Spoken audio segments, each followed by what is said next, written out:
เจ้าสบายดีพี่น้องป้องปายมาถูกกูทุกคนพบกันเช่นเคยกับช่องครอบครัวแม่ศรีวิไลพรคลิปนี้สิพามาเลาะวัดเสียงควรแต่ว่าวันนี้จะเดินทางไปทางเส้นทาง450ปีเด้อออกไปนอกเมืองหน่อยหนึ่งเนาะเพราะว่ายานรถติดไปตั้งแต่เช้าๆบ่มีรถหลายอันนี้เป็นเส้นทางรถไฟเด้อ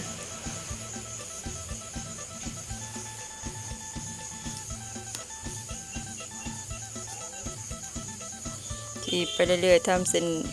ทางแคมป์ของมาฮอดแล้ววัดเชียงควรนี่งาม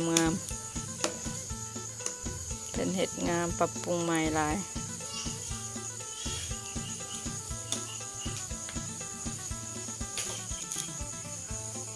สำหรับปีเขาส้มแมนนะคนลาวนะแมน15,000คนต่างประเทศนะแมน40,000เด้อ